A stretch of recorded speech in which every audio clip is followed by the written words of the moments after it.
Hi, welcome to Spicy Business Talk. This is Diana Price, and we're here Tuesdays at 12 noon. No calories for us, but a lot of good, spicy, flavorful nuggets for you. And today we are talking about how you're going to redesign your thinking, your process, your attitude about money. So, you can not have to be in that lack, and you can be the cause of the results that you want with money. And we have Marlene Lyall here today, and it's just such a pleasure. And it looks like I think we're gonna talk to our caller. We have a caller on the phone, and let's just see if I can get these headsets on so it doesn't mess up my hair. I think it's messing up my hair even worse. Hello, caller. This is Diana. Welcome to Spicy Business Talk. Are you there? Well, hello. Glad to be on your show. Oh, hi, caller. Can you hear this caller? Yes. Hey, I think I recognize this voice. This is Big Bad George from Cerritos. Hey, George from Cerritos, welcome. Thanks for calling in. George has called into the show several times. George, do you have a question? You always have such good input, George, and thanks for being so supportive. Hey, what's your question for our guest today? What about us guys? You know what? We walked right into that. Didn't we? Walked right. And guess what, George? You have a lot of fans that are clapping about why are you not talking about guys and just women? Oh my God. All right, we're in big trouble. Guys are included, Marlene? Tell him. Absolutely. It's interesting. And hello, George. One of the issues that comes up a lot when I work with clients is that there is often the experience, once we kind of do the deep dives and really kind of get to the heart of what's caused some of these money blocks. Oftentimes, it's the women in their life that actually cause those money blocks. And I can really relate to that, because I know, for example, in my life, it was my dad that always said, you can do anything you want. You can do anything you want. Anything. And my brother, he was the one that moved the boulders out of my way to help me to get to where I wanted to go. And so for me in my life, it was the men in my family. But unfortunately, there were a lot of things in the women's life, in the life of the women in my family. Yes, I get that. I completely get that. Right, and I think a lot of it has to do with some of the legacy, again, that kind of just gets passed on. As a society, women have been, encouraged sometimes to keep their place, not play big. And it may not be that way as much, of course, today, but there was a time, and those things do continue to carry on. And I think that was sort of the dynamic that happened with my family. Nobody's fault. It's just something that happened.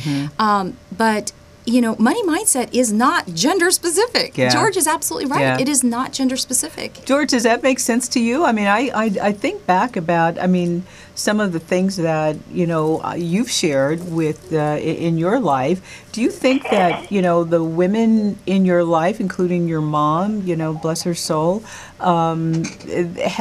were able to receive and achieve what they wanted to receive and achieve with money? Do you think that you played a role, your dad played a bigger role? What do you think, George? Caller? Well, in my mother's case, for sure. My current relationship, I'm not so sure. So, I get that.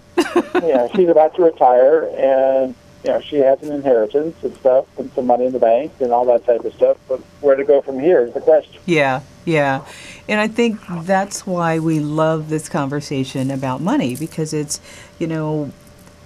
when you look at, how the cards are laid, the guys normally have a better handle. I shouldn't say normally. I said at times I might think the guys have a better handle on money.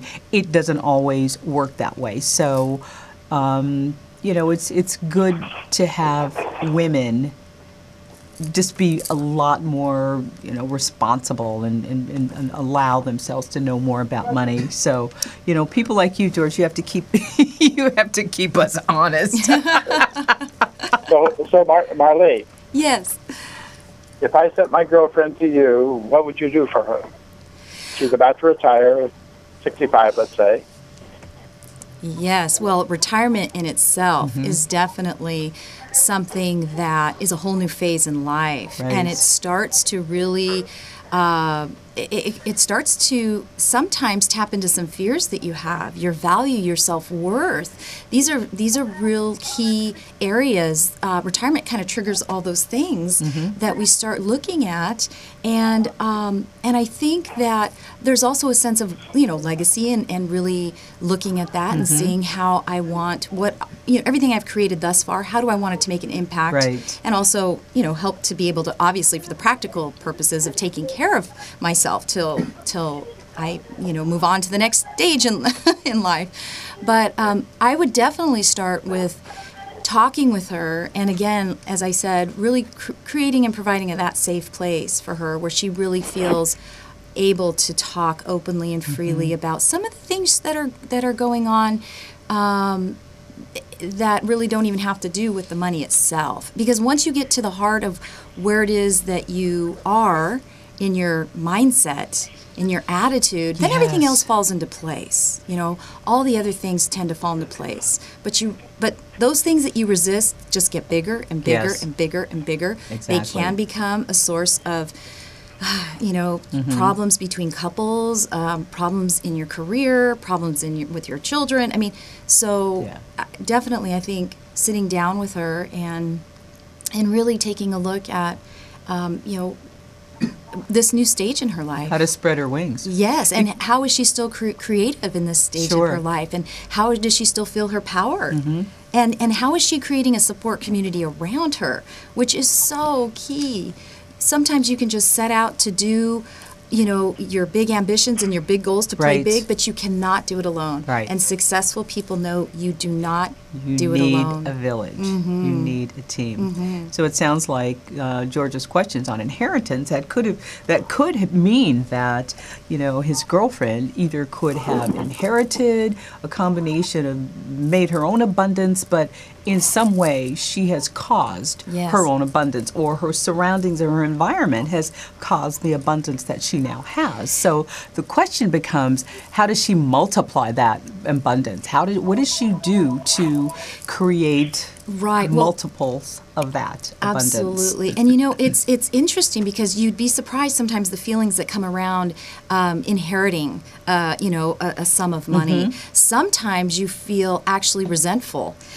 That I've had clients that have felt resentful that they inherited this money because it taps into this fear of, I don't know how to manage it. I don't want to lose it. I had a client once who inherited $100,000 and she was so afraid to do anything with it. She just wanted it just to stay there because she didn't trust herself with her money. She didn't trust her decisions. That's a big problem. That can be a big problem. Exactly. Yeah. So there's all different kinds of things that you wouldn't expect sometimes that come up, and you don't even realize it yourself sometimes that those things are coming up.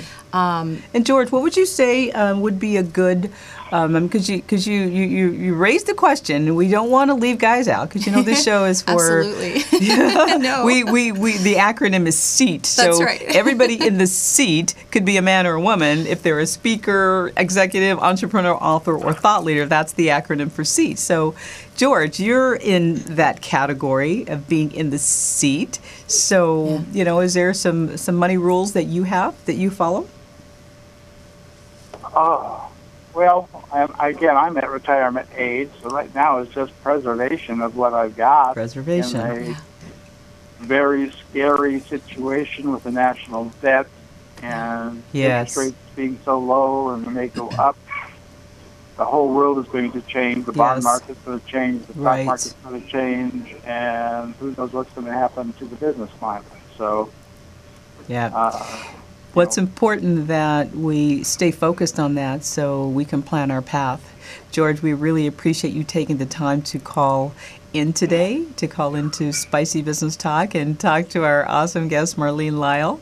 Thank you again. We really appreciate you, George. Thank you, caller. Thank you, George. Okay, bye. Talk soon. Bye-bye. So now that we have a chance to get these headphones released from our hairdos. I'm just kidding. I know, this is spicy business talk. My engineer is looking at me like, I can't believe you said that. But I got to tell you, one of my callers always says, you better make sure that you comb your hair after each commercial. I'm not going to tell you who that was. And we're going to take a commercial right now. That's why it's Spicy Business Talk. We just can talk about anything related to business that we want to.